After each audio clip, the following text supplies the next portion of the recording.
নিউটাউনে হিটকোর জমি বিক্রির নামে প্রতারণা করে গ্রেফতার এক মহিলা। গ্রেফতার করল বিধাননগর গোয়েন্দা শাখার পুলিশ। নিউটাউন হিটকো জমি বিক্রির নামে প্রতারণা করে গ্রেফতার জয়শ্রী ব্যানার্জি বিশ্বাস নামে এক মহিলা। দমদম এলাকা থেকে তাকে গ্রেফতার করে বিধাননগর গোয়েন্দা শাখার পুলিশ। একাধিক ব্যক্তিকে হিটকোর ভুয়ো জমি দেখিয়ে একাধিক টাকা হাতিয়ারে প্রতারণা করত। এইভাবেই এই মহিলা একটি প্রতারণা চক্র চালাতো। এর আগেও বিধাননগর গোয়েন্দা শাখার পুলিশ দুজনকে গ্রেফতার করে। তাদের জিজ্ঞাসাবাদ করেই অন্যতম পাণ্ডা এই মহিলার খোঁজ পায় পুলিশ। পুলিশ তদন্তে নেমে জানতে পারে একাধিক ব্যক্তির কাছে কয়েক কোটি টাকার প্রতারণা করেছে হিটকোর সরকারি জমি পাইয়ে দেওয়ার নাম করে।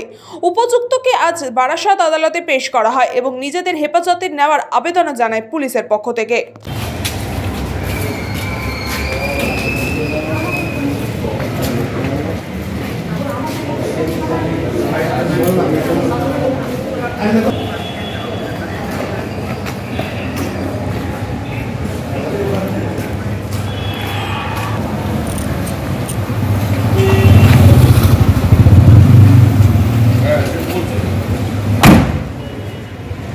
Bureau Report, News Pongo Time।